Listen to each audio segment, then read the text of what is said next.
Thank you for watching Morning at NTV. My name is Raymond Tamale. I'll come back again every Tuesday to speak to the Minister of State for National Guidance and ICT, Godfrey Kabyanga, on issues of national importance. Today, we're going to speak about Kyankwanzi. For some days now, this is day 8 of Kyankwanzi, I think. The President has been meeting the current MPs who are elected into Parliament to talk to them about what the party position is in regards to the party in the next 5 years. And with me, I spoke to the Minister of ICT and National Guidance, who sits also in Cabinet, to understand what is really about the MPs and Kyankwanzi. Can they just meet in Parliament and discuss the priorities of government for the next 5 years? Why is it Kyankwanzi all the time? Morning, Raymond, and morning, viewers. Once in a while, we should go for a retreat to break the monotony of being in Parliament. And obviously, Kyankwanzi is more interactive, and it's far from the hassles of town, so you really get time to concentrate. And that's why once in a while we go there to reflect on several issues of national importance. Someone will ask you, the retreat happens, okay, once in a while, like you said, to brainstorm and break barriers. But do we see any policies that come up from the retreat that really take effect in government? Aside from what everyone knows vividly about Kyankwanzi is the Honorable Minister for Investment kneeling down and saying the President should come back and stand. So I want to understand really, are there matters that really matter the country that are discussed in Kyankwanzi, that are given priority in the next 5 years? Every time you see political leaders going to Kyankwanzi for a retreat, there must be specific issues they are going to discuss. And the Kyankwanzi retreat must always have a theme. Now, for this particular one, the newly elected MPs, NRM MPs, were invited by the NRM Secretariat and the chairman NRM to Kyankwanzi for orientation, some sort of induction of new membership.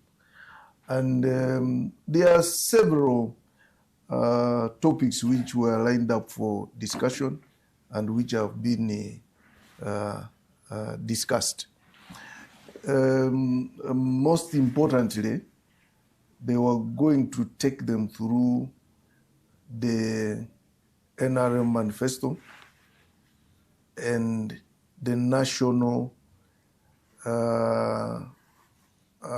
development plan 4, and also to show them how the NRM manifesto is aligned to the NDP 4.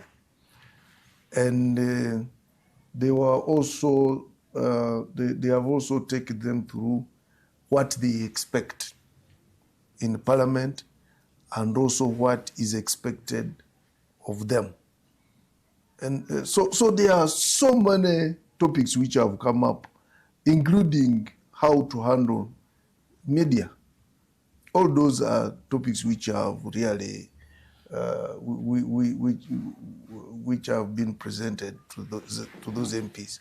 However, someone will ask, are there policies or laws that have been made from Kyankwanzi that have taken shape? For example, if you can say maybe, just hypothetically speaking, if you maybe talk about new taxes that are going to be brought about, are there any policies that have come about from Kyankwanzi? At the retreat, they are not going to discuss policies. They are also not going to discuss laws. I mean, all those that will be discussed by Parliament.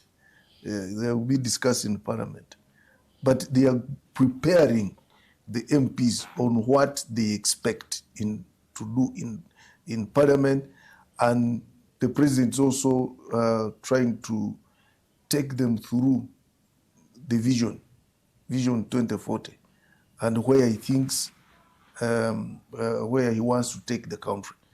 First of all, you should know that now we are looking at the 10-fold strategy, and we are also looking at the last leap to the middle income, upper middle income status. So the President is preparing them to say, look, you have come to Parliament, this is our strategy, this is what we want to achieve in the next 10, in the next 5 years that you are in parliament. We are looking at that growth, growing that economy from $50 billion to $500 billion. So the members of parliament have to be prepared. But there are so many other things which they're inducting them on, etiquette and their conduct in parliament. I saw they were even being taken through issues to do with the extravagancy, issues to be with being careful with several money lenders coming to bring in deals which might bring them financial issues at the end of the day. But most importantly, I think what has been very central is discussing how the economy should be handled, and also harmonization with between the executive and the legislature.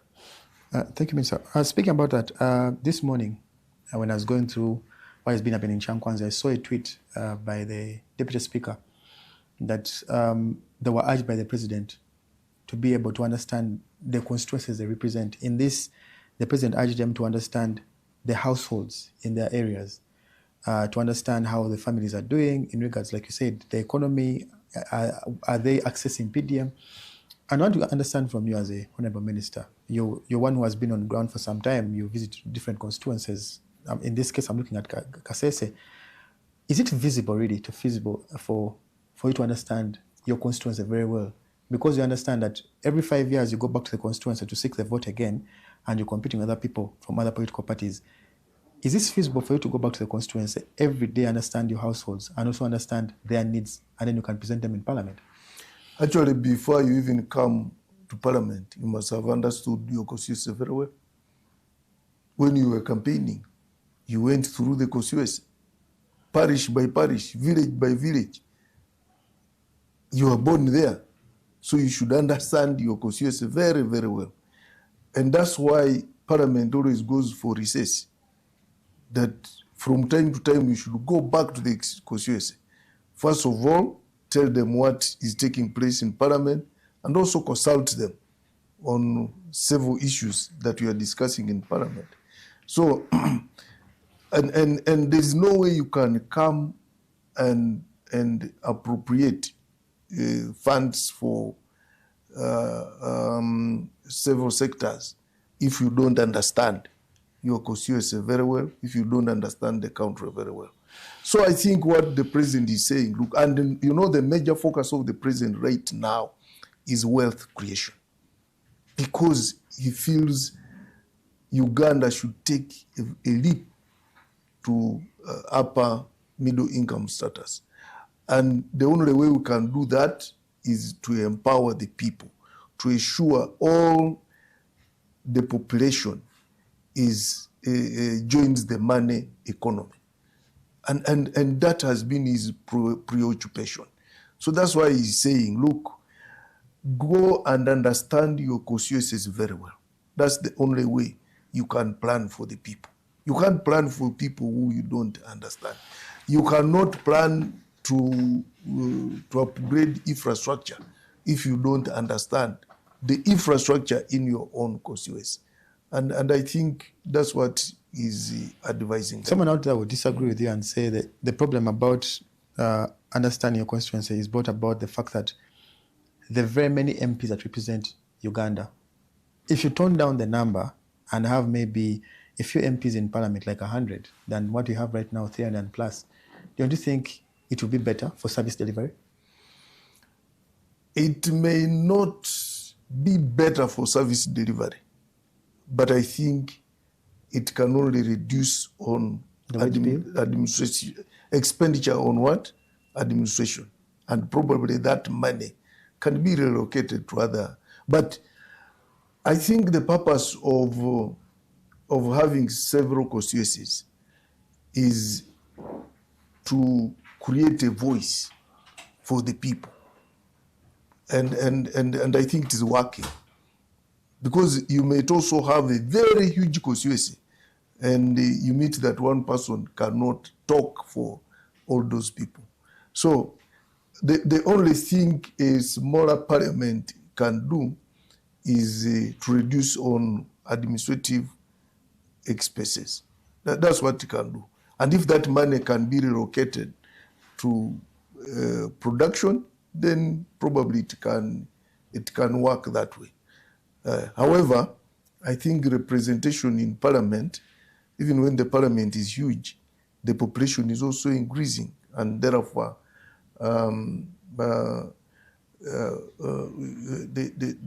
more the population, the more the representation, because in wisdom of those who created these constituencies, they think, I think ever about 100,000 people should be represented by one MP, which is good, so long as the country can still manage to foot the bill. Okay, Honorable. Thank you so much, Honorable, for your time. Again, every Tuesday we meet the Honorable Minister for State for National Guidance at ICT, Godfrey Kabyanga, to speak to us about matters of national importance. Just because of time, but we would have spoken about the prices of fuel that are rising on a daily basis. But Morning at NTV continues. Morning at NTV continues. But Honorable, a quick one. The price of fuel, really, it is alarming. Have you seen the price of fuel somewhere in the country by 6,000?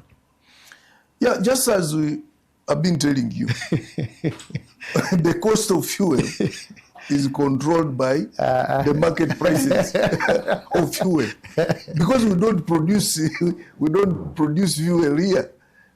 So when the cost increases at the world market, because now it is more than $100 per barrel. It's first barrel. It's first fuel. Actually, the Minister of Energy was talking about October? July, I think. Yeah, in Parliament. July, yeah. So we are still expectant. So when July comes and we produce the first barrel, then you should talk about that. You should talk about controlling prices. Okay. But so long as we don't produce that fuel, where it comes from, the price is increasing. So here there is no way. Okay. And as Uganda, we have avoided subsidies as much as possible. But there are fuel stations that are really running and they're really giving up exorbitant, like the prices are really exorbitant. Okay, yes, it's true, it's an open economy, but where is government to regulate? Fuel prices? Yeah. Yeah, but actually, here we are still okay, because the importation of fuel now is under UNOC. You know that. So somehow we are regulating through UNOC. But you go to Kenya, you know the Kenyans are coming to Busia to take fuel. Yeah. You have heard about it. Yeah, but because for us now, UNOC is the main importer. I think that's why we are still standing a better chance. Okay. Yep. Okay, thank you so much, Honorable Minister, for speaking to us every Tuesday. My name is Raymond Tamale. Morning at NTV continues tomorrow with different people speaking about matters that matter to Uganda. My name is Raymond Tamale. We continue again tomorrow morning at NTV.